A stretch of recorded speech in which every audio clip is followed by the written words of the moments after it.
आज की तेज रफ्तार की दुनिया में हम इतने व्यस्त हो गए हैं कि हम खुद को भूलने लगे हैं। इतने सारे विचार हमारे पास आते रहते हैं कि वो हमें चैन से बैठने ही नहीं देते। जब भी हमें चैन से बैठने का थोड़ा समय मिलता है तो फिर से हमारे पास बहुत सारे विचार आने लगते हैं और फिर हम भूल जाते हैं कि हम चैन से बैठे हैं या नहीं, या फिर कम से कम हमारा दिमाग विचारों से इतना भर जाता है कि वो हमें एक जगह चैन से बैठने ही नहीं देता। तो आज के इस वीडियो में हम बात करेंगे कि कैसे अपने दिमाग से विचारों को बाहर निकालकर अपने मन को शांत रखें। नमस्ते दोस्तों, बुद्धा ब्लेस्ड लिविंग चैनल में आपका फिर से स्वागत है, जहां हम आंतरिक शांति और खुशी का मार्ग तलाशते हैं। यदि आप यहां नए हैं तो हमारे बढ़ते परिवार में शामिल होने के लिए चैनल सब्सक्राइब करें और घंटी बजाना न भूलें। दोस्तों, जब एक गुरु और एक अनुयायी एक सुनसान जंगल से गुजर रहे थे तो अनुयायी ने अपने गुरु से पूछा कि गुरुजी, क्या कोई बता सकता है कि कुछ लोगों के पास कुछ भी नहीं है फिर भी वो खुश हैं और आनंद से रहते हैं, और कुछ लोगों के पास सब कुछ है लेकिन उनके चेहरे पर परेशानी साफ दिखाई देती है। मुरझाए हुए फूल की ओर इशारा करते हुए गुरु ने शिष्य को समझाया कि यदि यह फूल यह सोचेगा कि मैं कल या आज मुरझा गया था, तो यह सोचना और समझना होगा कि यदि यह फूल यह सोचेगा कि मैं भविष्य में मुरझा जाऊंगा, तो यह हमेशा खुलकर नहीं खेल पाएगा। यह हमेशा अपने सुंदर स्वरूप में वापस नहीं आ पाएगा और हमेशा इस प्रकृति में फैल नहीं पाएगा। मूलतः यदि कोई व्यक्ति अपने अतीत की यादों में खोया रहता है या अपने भविष्य के बारे में सोचता रहता है, आने वाले समय में आने वाले दुखों के बारे में सोचता रहता है या अपने साथ पहले हुई बुरी घटनाओं के बारे में सोचकर अपने भविष्य के बारे में सोचता रहता है, तो ऐसा व्यक्ति जीवन में कभी भी संतुष्टि का अनुभव नहीं कर सकता।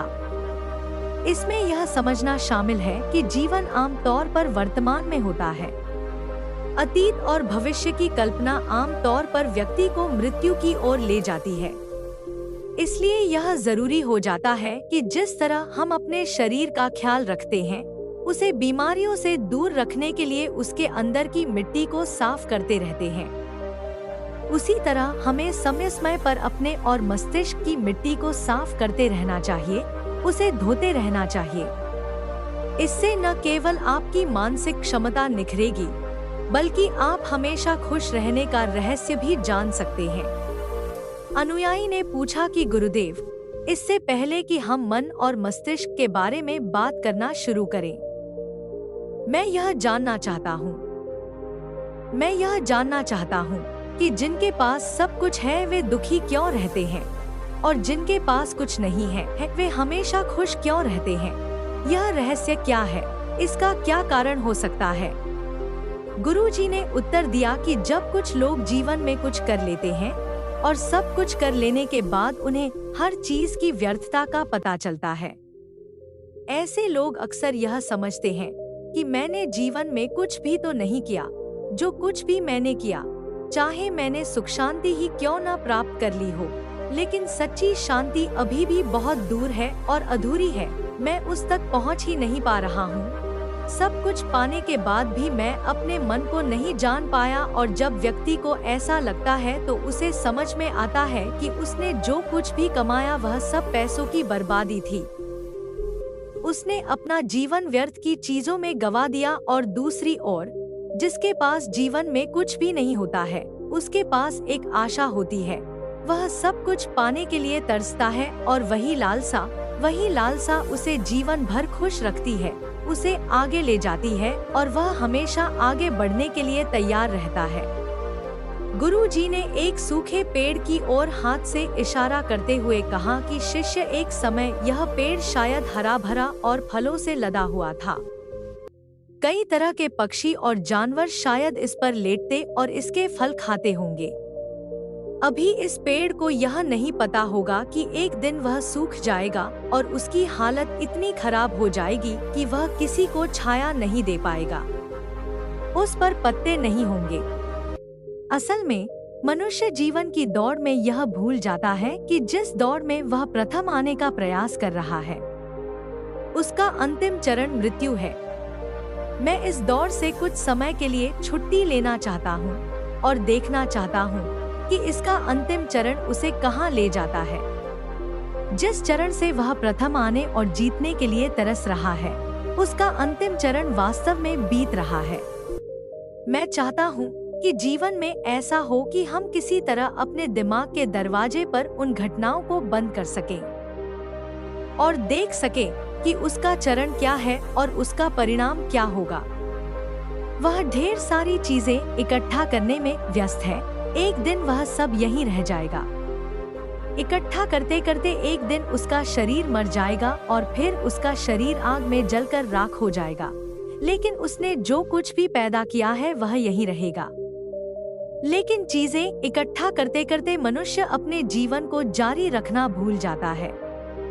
वह हमेशा ठीक से हंसने में असमर्थ रहता है और बस इकट्ठा होता रहता है, और उस सभा को ध्यान में रखते हुए वह अपनी सारी संतुष्टि, आनंद और खुशी खो देता है। गुरुदेव ने कहा कि मुख्य योगी वह है जो जीवन के इस पड़ाव में रुक जाता है और यह समझ लेता है कि जीवन का अंतिम पड़ाव बीत रहा है। इसलिए वह जीवन में सुख सुविधाओं को प्राप्त करने के बजाय अपने मन और मस्तिष्क को दूसरे सुख की ओर ले जाने का प्रयास करने लगता है। गुरुदेव ने पूछा कि क्या गृहस्थ जीवन जीने वाला व्यक्ति उस सुख को प्राप्त नहीं कर सकता, और यदि वह कर भी सकता है तो फिर वह शुरुआत कैसे कर सकता है? गुरुदेव ने कहा कि वह ऐसा कर सकता है। गुरु ने उत्साहित होकर उत्तर दिया कि यदि सभी व्यक्ति उस परमानंद को प्राप्त करने के लिए योगी बनने का निर्णय ले ले, तो प्रकृति का काम करना बंद हो जाएगा और उसका ढांचा बिखरने लगेगा। एक सच्चा योगी अपने जीवन में अन्वेषण करता है और अन्वेषण करने के बाद वह सभी को पारिवारिक जीवन में परमानंद प्राप्त करने के तरीके बताता है, ताकि मनुष्य अपने पारिवारिक जीवन को चलाते हुए उस परमानंद को प्राप्त कर सके। गुरु ने उस युवक से बात करते हुए उत्तर दिया कि मैंने अपने जीवन में जो अन्वेषण किया है उसके अनुसार मनुष्य को समय समय पर अपने मन और मस्तिष्क की सफाई करते रहना चाहिए। मनुष्य अपने शरीर पर तो ध्यान देता है, लेकिन अपने मन और मस्तिष्क को भूल जाता है। वह कभी उस पर ध्यान नहीं देता और उसके कारण उसका मन और मस्तिष्क पतन की ओर जाता रहता है। उसमें यौवन नहीं रहता, और जब उनमें यौवन नहीं रहता तो वह नवीनता और नयापन नहीं रहता, जिसके कारण व्यक्ति परेशानियों से भर जाता है। मन और मस्तिष्क की मिट्टी क्या है? सबसे पहले मैं आपको यह बता दूं कि हर व्यक्ति के जीवन में जो भी घटनाएं घटती हैं, जो उसके मन और मस्तिष्क को गहराई से प्रभावित करती हैं, वह उसके जीवन के अंत तक बनी रहती हैं। वह उन घटनाओं को भूल नहीं सकता और वे घटनाएं उसके मन में पूरी तरह से बैठ जाती हैं, जो उसके लिए बहुत मायने रखती हैं। और जब भी वह भविष्य में कोई काम करता है तो ये घटनाएं उसे प्रभावित करती हैं। उसके विचार, उसके निर्णय इन घटनाओं से पूरी तरह से बदल जाते हैं। ऐसे व्यक्ति की दृष्टि भी भ्रमित हो जाती है। वह वास्तविक स्वरूप को नहीं देख पाता। वह उन चीजों को उन घटनाओं से जोड़कर भ्रमित तरीके से देखता रहता है। उदाहरण के लिए, यदि किसी शत्रुतापूर्ण निगाह वाले व्यक्ति ने आपको ठगा है, तो आप जीवन भर उस दुष्ट व्यक्ति को दुष्ट ही समझेंगे। आप उस पर कभी भी पूर्ण विश्वास नहीं कर पाएंगे। लेकिन समझने वाली बात यह है कि जिस व्यक्ति ने आपको ठगा है, वह ठगी दुष्ट निगाहों से नहीं हुई है, वह उस व्यक्ति के विचार से हुई है। लेकिन उस व्यक्ति के विचार के कारण उसकी एक तस्वीर हमारे मन में अंकित हो गई है, उसकी एक तस्वीर बन गई है, और जब हम किसी दूसरे व्यक्ति से संपर्क करते हैं तो वह तस्वीर बीच में खड़ी हो जाती है, और इस कारण दो व्यक्तियों के बीच गहरे संबंध नहीं बन पाते हैं। इसलिए व्यक्ति के लिए सबसे महत्वपूर्ण बात यह है कि वह अपने आप को अतीत की घटनाओं से मुक्त रखे, उन घटनाओं से प्रभावित न हो, साथ ही वह उसके प्रति किसी भी प्रकार की छवि न बनाए। कुछ लोग यह प्रश्न उठा सकते हैं कि फिर जीवन के अनुभवों का क्या उपयोग होगा? परंतु समझने वाली बात यह है कि हम बहुमूल्य अनुभवों को भ्रमित तरीके से प्राप्त करते हैं। और उनसे उचित लाभ नहीं उठा पाते। भक्त अपने गुरु की बातों में इतना खो गया कि टहलते समय उसे जंगल के रास्ते में पड़े कांटों पर ध्यान ही नहीं गया और अचानक एक कांटा उसके पैर में छिप गया। गुरु ने कांटा निकाला और उससे पूछा कि यह कांटा तुम्हारे पैर में क्यों फंस गया? इसके लिए तुम किसे जिम्मेदार मानते हो? गुरु ने कहा कि तुम मुझे जिम्मेदार मान सकते हो क्योंकि मैं तुम्हें ये बातें बता रहा था, या तुम अपने आप को जिम्मेदार मान सकते हो कि तुम मेरे स्वाभाविक रूप से इतने खो गए कि तुमने रास्ते पर ध्यान ही नहीं दिया, या तुम इन पैरों को भी जिम्मेदार मान सकते हो जिन्होंने रास्ते में ये कांटे बिछा दिए। तब शिष्य ने उत्तर दिया कि गुरुदेव, मैं इसके लिए स्वयं को उत्तरदायी मानता हूँ क्योंकि आप अपना कार्य कर रहे थे और यह पैर भी अपना कार्य कर रहा था, लेकिन मैं जानबूझकर अपना कार्य नहीं कर पाया। यदि मैं चलते समय एकाग्र रहता, यदि मैं आपके लिए सबसे स्वाभाविक लगने वाले तरीके से पूरी तरह से खोया हुआ नहीं होता, तो आज मेरे पास यह होता। थीस्ल कभी नुकसान नहीं पहुँचाती, यह पूरी तरह से मेरी कमी है। गुरु ने अपने अनुयायी की सराहना की और कहा कि जो घटनाएं हमारे मस्तिष्क को प्रभावित करती हैं, उन्हें बाहर निकाल देना चाहिए, और इसके लिए सबसे आसान तरीका है कि आप अपने विचारों को व्यक्त करना सीखें। उन्हें अपने दिल या दिमाग में न रखें। जब आप किसी और के सामने अपने विचार व्यक्त करते हैं, तो आपके दिमाग का बोझ हल्का हो जाता है।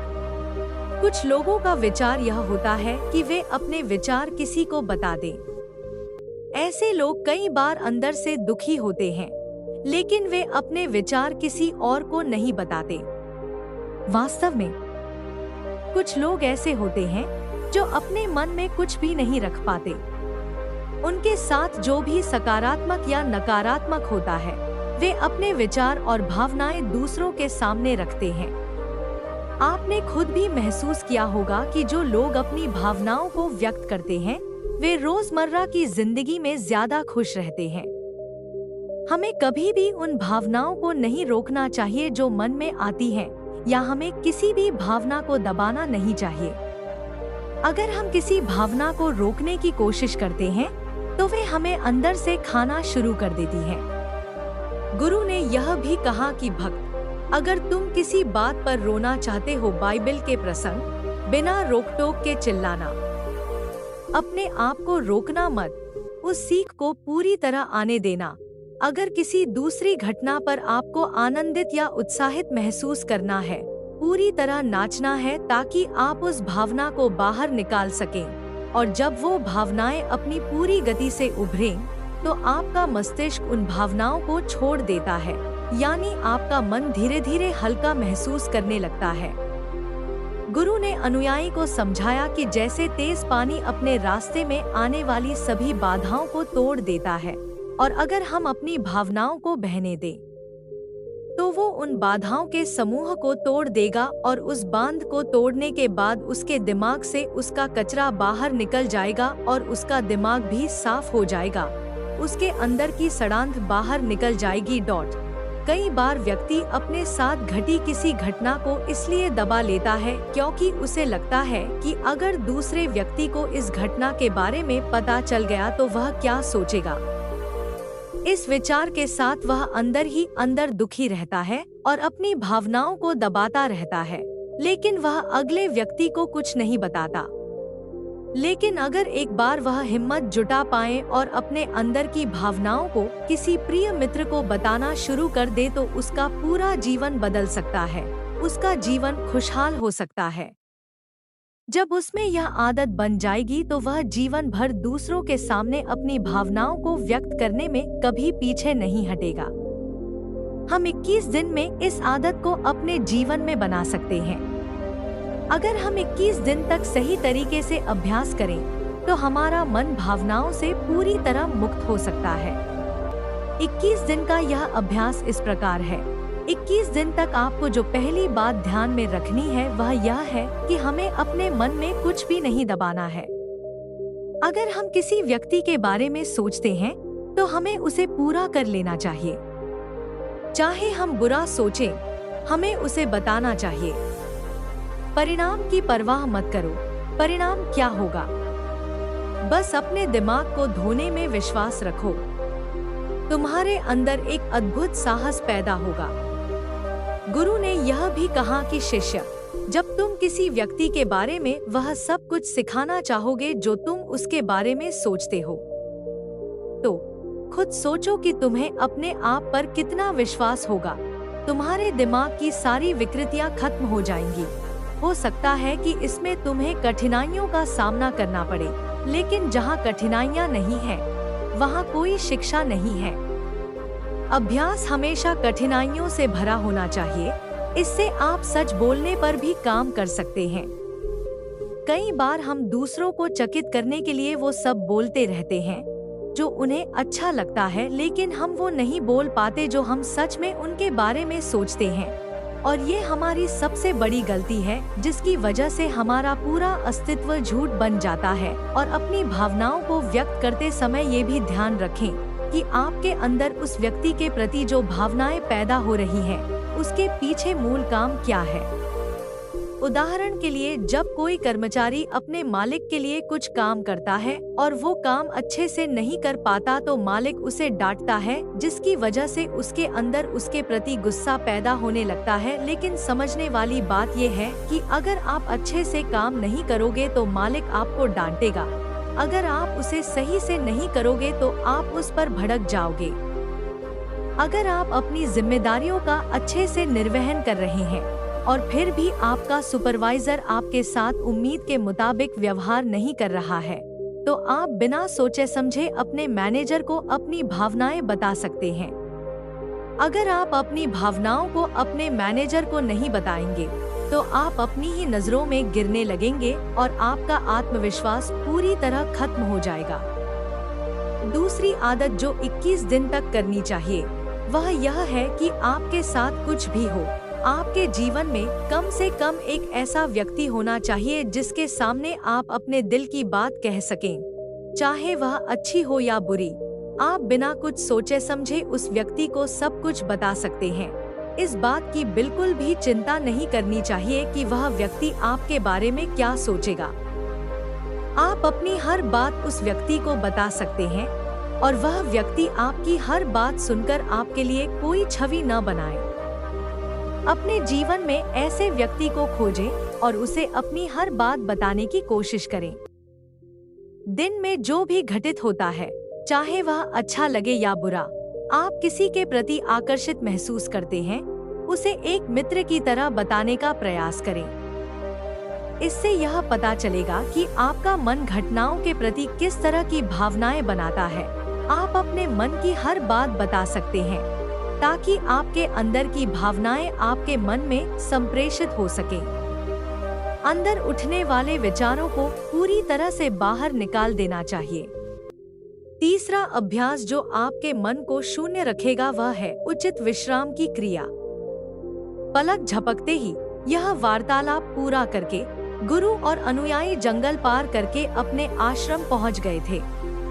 तो दोस्तों, आपको वीडियो कैसा लगा मुझे कमेंट करके जरूर बताएं कि आपको वीडियो कैसा लगा।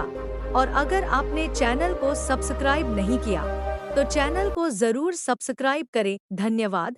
नमो बुद्धाय।